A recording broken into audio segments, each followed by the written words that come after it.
Dale never explained the calibration sticker or the coffee machine first.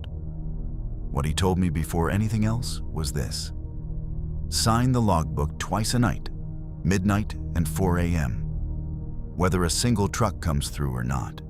I was new. 2 weeks into the job at the Carbon County Way Station, a low prefab building off I-80 in Wyoming, wedged between nothing and more nothing. Close enough to an old rail spur that freight sometimes idled there overnight. I'd left a tire shop in Rawlins for better pay. Nobody told me the wind out here never stops. Nobody told me a scale house could feel this isolated, even bolted to concrete. 40 yards from the booth sat the scale platform, with a metal catwalk running along one side for inspecting the load cells. Dale showed it to me my second day. He didn't linger there. I figured he just didn't like heights. There was a dented gray locker in the brake nook. A strip of yellowed tape still read, Holbeck. Dale told me it belonged to the guy before him. Long gone, he said. Fell off the catwalk in an ice storm back in '91. Nobody was out here to see it happen. For 2 weeks, the job was ordinary. Headlights out of the dark, trucks on the plate, paperwork, coffee, wind. I signed the log at midnight and 4, even on nights when nothing came through Carbon County at all. Then I found something in the old pages. A 6-week stretch from the spring before I started, every overnight entry signed at exactly 12 and exactly 4. Not a minute off. 3 different handwritings, same precision, every night. I mentioned it to Dale. He just said, "Huh," and moved on. I told myself government logs probably got rounded for some inspection standard I didn't understand yet. That's the story you tell yourself when you don't want to think too hard about a stack of paper. What I couldn't explain as easily was the scale's own paperwork.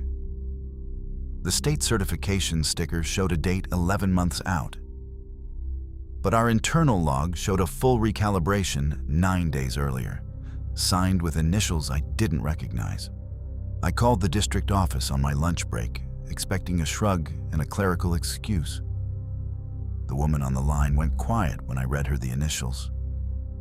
RH. That inspector, she said, hadn't worked for the state since 1991. I went looking for a boring explanation, because that's what outsiders do. Assume there's a form still being copied out of habit. In a storage closet behind the brake nook, I found a banker's box of old inspection files, and inside it, a spiral notebook that didn't belong to the state at all. It was Holbeck's. Weather notes, truck counts, a broken heater, ordinary mostly. But the final third repeated itself. The same complaints written 2 or 3 times, days apart, like he'd forgotten he'd already written them.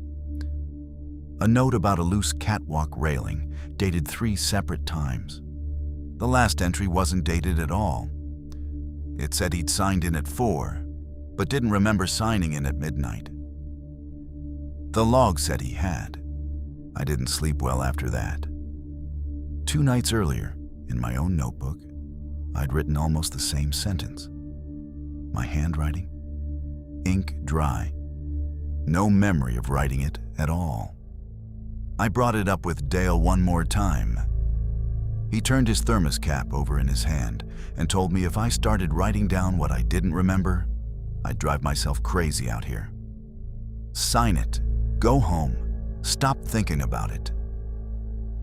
That's the job, he said. I asked if Holbeck had stopped thinking about it. Dale didn't answer. He just told me to lock the storage closet, since state auditors weren't supposed to see personal property mixed in with the files.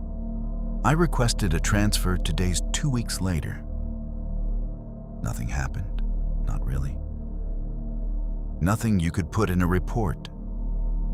I just didn't want to be the one signing that log at midnight anymore. Wondering if the name beside mine would still say what I thought it said by morning.